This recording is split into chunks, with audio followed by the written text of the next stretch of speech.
Prendre en main votre vie, changer de train-train, ça fait longtemps que vous en rêvez.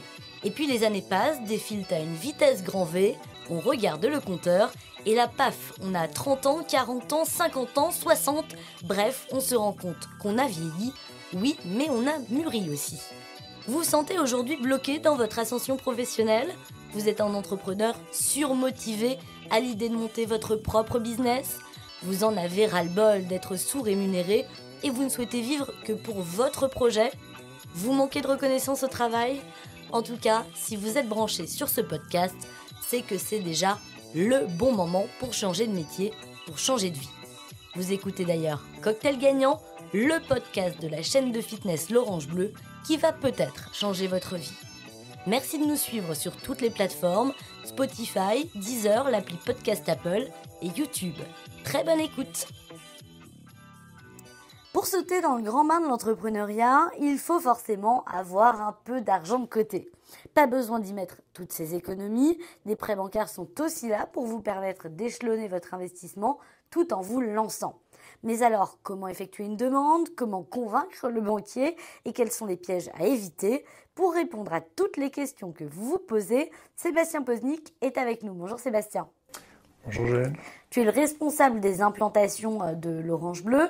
Déjà, pour bien comprendre quel est l'objet de ton service, qu'est-ce que vous faites au sein du service implantation ? Alors, la mission de mon service et de mon équipe, du coup, c'est d'accompagner nos porteurs de projets sur la base de leur projet. C'est-à-dire qu'on va les accompagner de la signature du contrat de licence de marque l'Orange Bleu jusqu'à l'ouverture de leur club. Donc, ça passe par différentes étapes, notamment par l'étape de la recherche d'un local commercial et notamment du prêt bancaire qu'on va aller solliciter, qu'on va pouvoir développer. Justement, pour ouvrir une salle l'Orange Bleu, quel est le montant à peu près à investir ? Alors le montant n'est pas figé, c'est très différenciant bien entendu en fonction de l'emplacement, du local. Néanmoins, on peut retenir que pour monter un club Orange Bleu, il faut compter environ 350 000 €. Et du coup, quel apport personnel de départ faut-il que j'aie pour espérer ouvrir un bon club ? Pour un investissement de 350 000 €, on préconise d'avoir 70 000 € d'apport pour être suffisamment fort lors des rendez-vous bancaires. Et c'est donc le minimum d'argent, d'économie à avoir finalement sur mon compte si je veux souscrire ensuite à un prêt et ouvrir mon club. Tout à fait, parce qu'après, il y a les contraintes bancaires qui font qu'en dessous de 70 000 €, ça devient plus compliqué pour défendre le projet. Et du coup, je suppose que, évidemment, en plus de ces apports personnels, il faut une situation financière quand même saine avant de solliciter un prêt. Tout à fait. Bien entendu, les prêts à la consommation sont à éviter. Les découverts à outrance sont à éviter, exactement. Et vous avez aussi les banquiers qui vont venir analyser vos comptes.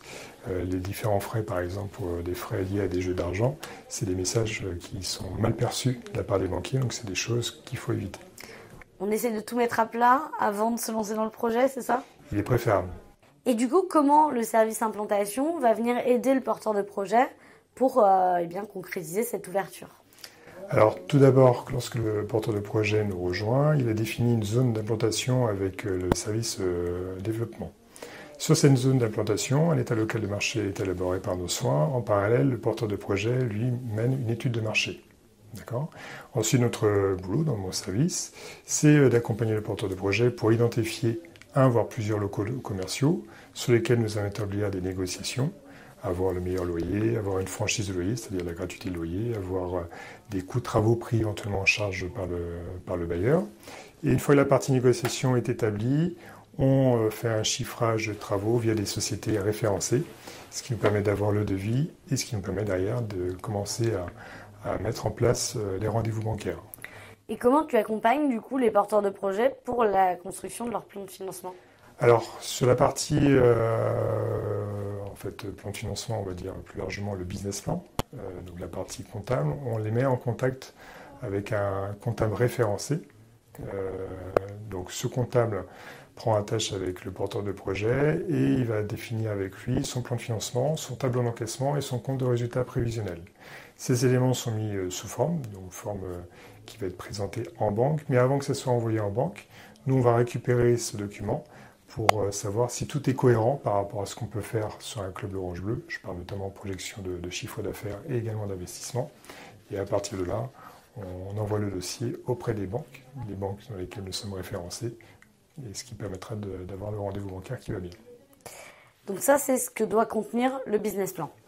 Le business plan, on va retrouver le plan de financement dans lequel nous avons nos besoins et nos ressources. En parlant de ressources, c'est les apports, notamment les 70 000 euros qu'on évoquait tout à l'heure, plus la demande de prêt. Ça va être le premier document qu'on va retrouver dans le business plan. Le deuxième document, ça va être le tableau d'encaissement, c'est-à-dire le porteur de projet va définir un nombre d'adhérents comme objectif pour atteindre un certain chiffre d'affaires. Et bien entendu, on l'accompagne pour qu'il puisse définir cet objectif par rapport à notre expérience réseau sur des zones similaires à son implantation. Donc ça, c'est le deuxième document. Et le dernier document, c'est le compte de résultat, c'est-à-dire avec ce chiffre d'affaires qu'il a pu déterminer avec son nombre d'adhérents, il paye ses charges. Une fois que les charges sont réglées, est-ce que derrière, je sors du bénéfice ou du déficit? Et du coup, est-ce que par exemple, aussi pour aller en banque, il faut déjà avoir défini une stratégie marketing, une stratégie de communication avant d'arriver devant le banquier?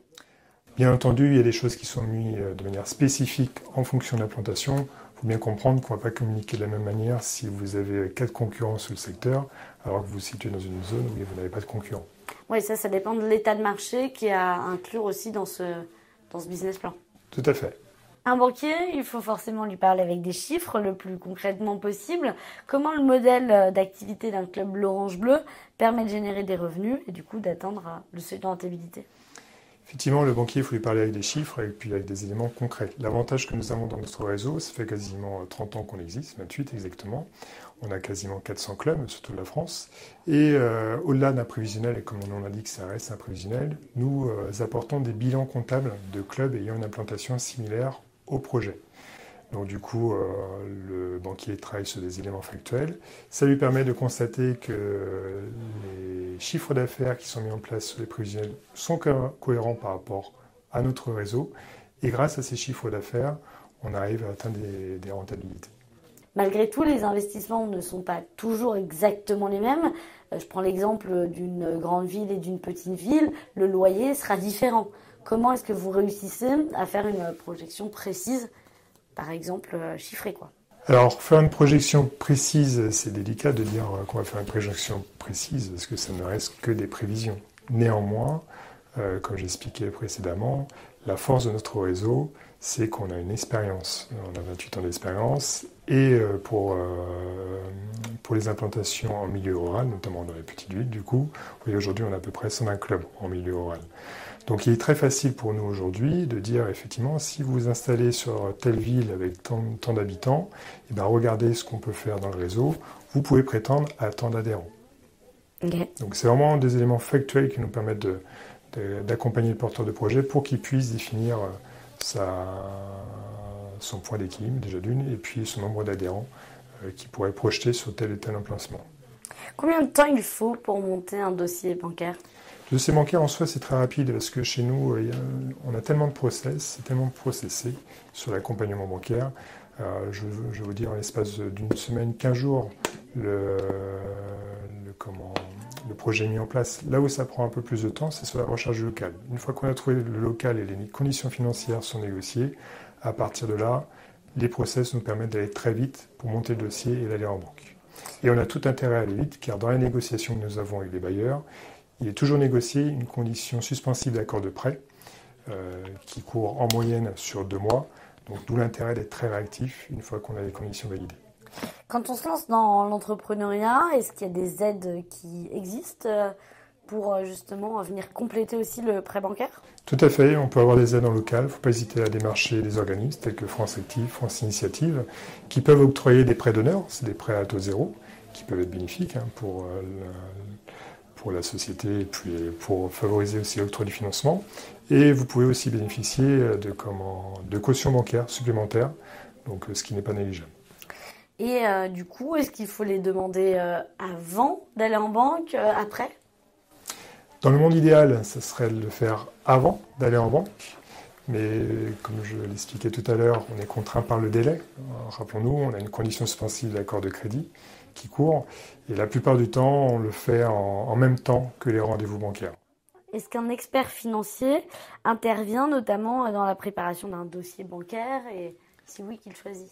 Alors, l'expert financier en soi, ça va être le comptable. D'accord, donc c'est lui qui élabore le business plan en collaboration avec notre porteur de projet. Et par contre, sur les rendez-vous bancaires, effectivement, on va l'accompagner via son comptable, mais également via une personne de la tête de réseau pour apporter encore plus de crédit sur le projet. Comment vas-tu, toi, défendre la viabilité d'un projet? Alors, on va mettre en avant déjà le porteur de projet, car la marque, aujourd'hui la marque elle est connue auprès du monde bancaire. Néanmoins, notre marque, il faut marquer notre différence par rapport à nos concurrents. Donc ça, c'est notre job lors des rendez-vous bancaires. Et on va surtout mettre aussi en avant, comme j'expliquais juste avant, le porteur de projet, notamment ses qualités et ses compétences par rapport à ses expériences passées. Ce qu'il faut retenir majoritairement, c'est toujours bien d'avoir une expérience dans la partie gestion, la partie management. Mais le plus important pour moi, par rapport à mon expérience que j'ai dans ce domaine, c'est surtout la relation client. Bien entendu, si on est face à un porteur de projet qui n'aime pas la relation client, ça devient très compliqué de défendre le projet en banque. Et après, dans l'exploitation, ça devient plus compliqué pour lui. Oui, parce qu'en fait, ce qu'il faut bien préciser, c'est que le porteur de projet ne va pas seul en banque. Il est accompagné par exemple, un membre de ton service. Exactement, un membre de mon service, le comptable. Et l'accompagnement se déroule sur 2 jours. Pourquoi 2 jours? Car le but du jeu, c'est de mettre un maximum de chances et d'avoir un maximum d'accord de crédit, sachant qu'on est référencé auprès de 6 banques. Un rendez-vous bancaire, il faut compter à peu près entre 1h30 et 2 heures, donc on tombe facilement à 2 jours de rendez-vous banque. Ok, puisqu'en général, vous en faites combien? Le maximum, c'est toutes les banques sur le marché, c'est-à-dire 8 banques. Et du coup, comment bien préparer son rendez-vous bancaire? Il y a une formation pour ça? Oui, alors dès que le porteur de projet a rejoint le groupe, donc a signé le contrat de licence de marque l'Orange Bleu, il est convié à une préformation qui se déroule sur 2 jours. Le but de cette préformation, c'est de le préparer justement à ses futurs rendez-vous bancaires. La première journée, on va le sensibiliser sur l'organisation d'un club l'Orange Bleu. Et la deuxième journée, on va le sensibiliser sur l'organisation des rendez-vous bancaires et comment se vendre auprès des banquiers. D'accord ? Suite à cette préformation, il y a une autre étape, l'étape de préparer le dossier bancaire, ça c'est une chose. Et une fois que le dossier bancaire est prêt, à partir de là, on va convier le porteur de projet à nous rejoindre au siège, à Rennes, pour tout simplement faire un jeu de rôle et préparer à ses futurs rendez-vous bancaires. J'allais demander justement, est-ce qu'il y a un training, un entraînement qui est fait? Ça se déroule sur une demi-journée et grâce à cela, dès le premier rendez-vous bancaire, le porteur de projet est plus à l'aise, parce que c'est un exercice de présenter un dossier, et il met en avant tous ses points forts dès son premier rendez-vous. Quelles sont du coup les compétences nécessaires que devrait avoir le porteur de projet pour le défendre? Alors il est toujours mieux d'avoir des compétences en gestion, en management, en communication, mais vraiment le point le plus important, c'est la relation client. La relation client et la motivation du porteur de projet. Ce sont les 2 éléments clés. Les autres éléments sont très importants, il ne faut pas le mettre de côté. Et on forme aussi nos porteurs de projet à ces points-là. Mais vraiment, les 2 points les plus importants, c'est la motivation et la relation client qu'il pourrait avoir par la suite avec ses futurs adhérents. Donc, ils n'ont pas besoin d'un niveau de diplôme particulier? Non, car encore une fois, mon expérience me dit avec tous les partenaires que nous avons, j'ai des partenaires qui étaient des anciens boulangers qui n'étaient pas à leur compte, tout simplement salariés, et qui aujourd'hui ont 4-5 clubs et qui réussissent très bien. J'ai d'autres porteurs de projets qui ont été chefs d'entreprise auparavant et qui réussissent très bien et qui ont pourtant moins de clubs que le premier exemple que je vous ai cité. Et qu'est-ce qui va pouvoir mettre en confiance le banquier alors? Déjà la marque, l'Orange Bleu. Car dans notre organisation, comme j'expliquais tout à l'heure, nous sommes référencés auprès de plusieurs banques. Et le dossier bancaire, une fois qu'il est prêt, il est envoyé au pôle franchise de ces banques référencées. D'accord ? Donc le dossier est envoyé au pôle franchise. Le pôle franchise nous connaissent très bien, ils viennent régulièrement nous voir au siège. On est très bien noté auprès de la Banque de France, ce qui est des indicateurs qui n'est pas négligeable pour étudier un dossier. Et ensuite, le dossier est transmis aux banques en local avec une appréciation de l'enseigne. Donc le fait qu'on soit référencé, forcément l'appréciation est plutôt bonne. Et ça c'est le premier point. Et le deuxième point, ça va être le porteur de projet Donc on va mettre en exergue toutes ces compétences et qualités qu'il a pu acquérir auparavant dans son passé professionnel. Et le troisième point, c'est montrer que la viabilité du projet, comme quoi on a trouvé le bon emplacement avec les bonnes conditions financières. Ces conditions et l'emplacement vont nous permettre d'avoir un modèle économique cohérent par rapport à ce qu'on fait dans le réseau. Et tout ça mis bout à bout doit nous permettre d'obtenir notre accord de banque. Et donc tu disais aussi tout à l'heure la réputation du réseau l'Orange Bleu qui va pouvoir venir jouer là-dedans. Comment est perçu le groupe auprès des organismes bancaires ? Il est bien perçu, ne serait-ce que vous voyez en termes d'accompagnement sur les rendez-vous bancaires, le fait qu'il y ait le comptable plus une personne membre de la tête de réseau qui soit présent, c'est rassurant pour les banquiers. Ça montre qu'on accompagne nos porteurs de projets. On met en exergue également lors de nos rendez-vous bancaires, une fois que le club est ouvert, notre porteur de projet n'est pas abandonné. Il est accompagné par des leaders de région. C'est un accompagnement, je ne vais pas vous dire au quotidien, mais on n'est pas loin de la vérité, au travers d'audits de qualité et puis d'autres actions qui sont mises en place au sein des clubs. Ça dure combien de temps à peu prêt ? L'étape pour obtenir un prêt, aller dans le meilleur des mondes, ça serait une semaine. Ça reste vraiment rare, mais ça peut arriver. En l'espace d'une semaine, on peut avoir des accords de crédit. Et si on peut monter à plus d'un mois, mais la moyenne, on va être sur 3 semaines. Quels sont les pièges à éviter pour convaincre un banquier ? Les pièges à éviter, souvent les retours qu'on peut avoir des banquiers, c'est de nous dire « vous n'êtes pas du métier ». Or, aujourd'hui, majoritairement, nos porteurs de projets ne sont pas issus du métier. On peut avoir des éducateurs sportifs qui sont à la tête de certains clubs, mais ça reste une minorité dans notre réseau. Donc ça, on l'anticipe, justement, d'où l'intérêt de faire un jeu de rôle avant les premiers rendez-vous bancaires pour sensibiliser le porteur de projet sur ces différents pièges. Et c'est un piège qui revient assez souvent. Est-ce que vous avez quand même des partenaires bancaires privilégiés ? Oui, alors après, ça va dépendre des périodes et ça va dépendre aussi de la politique des banques. Il y a des banques, pour différentes raisons, sur un semestre, ils ne vont pas forcément financer les salles de sport. Pour qui, pourquoi ? Bon, c'est des politiques en interne. Okay. D'où l'intérêt aussi de démarcher un maximum de banques, parce que aussi bien vous allez pouvoir avoir une banque qui, sur ce semestre-là, va vous dire oui, systématiquement, et puis le semestre d'après, va mettre des refus. Et il y a aussi une garantie quand même qui n'est pas négligeable, c'est la garantie BPI. Tout à fait, tu soulignes un point qui est très important. La garantie BPI est un levier pour l'octroi du financement. C'est un organisme d'État qui se porte caution sur les prêts. Généralement, on est sur 60%, voire même un peu plus dans certains cas. L'avantage que nous avons, BPI nous connaissent bien, c'est notamment BPI Rennes qui étudie tous les dossiers l'Orange Bleu, donc BPI Rennes qui est situé juste à côté de notre siège social. Ils nous accompagnent de manière régulière, pourquoi ? Parce qu'ils ont confiance dans le réseau, ils ont confiance au sérieux du réseau, avec tout l'accompagnement qui est fait auprès de nos porteurs de projet. Alors en général, c'est quand même le banquier qui pose ces questions, qui étudie le dossier, mais malgré tout, on a le droit d'ouvrir la bouche aussi. Quelles sont les questions qui sont bonnes à poser quand même aux banquiers ? Alors, il y a 2 étapes sur les rendez-vous bancaires. Enfin, il y a 2 rendez-vous. Le premier rendez-vous consiste à avoir un accord de crédit. D'accord ? Donc, la question à la fin d'un rendez-vous, c'est de dire, déjà d'une, est-ce que vous êtes intéressé par mon projet ? Car il faut bien avoir à l'esprit que les banquiers que nous rencontrons n'ont pas forcément le pouvoir de décision. Et la mission du banquier, c'est de croire au projet dans un premier temps, et ensuite de monter le projet pour le défendre auprès de son service risque et analyse. Ça, c'est le premier point. Donc, première question, est-ce que vous avez confiance en mon projet ? Si oui, quels sont vos délais de réponse ? Car j'ai une condition suspensive d'accord de crédit qui a été négociée avec mon bailleur, pour avoir l'exclusivité du local.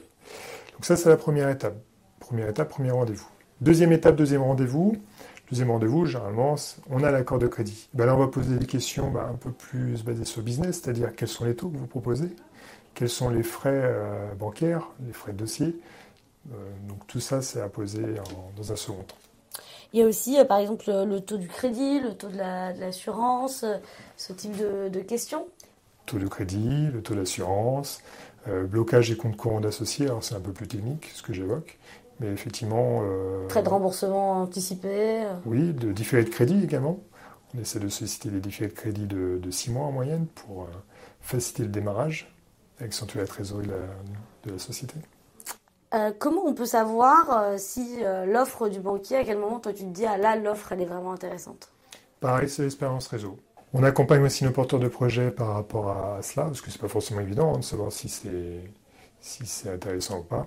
C'est l'expérience réseau qui va permettre de dire si c'est cohérent ou pas. Toi, par exemple, il y a un taux de crédit auquel tu te dis, bah, tiens, là, le taux d'intérêt, il est trop important. Ça, c'est même nous qui refusons.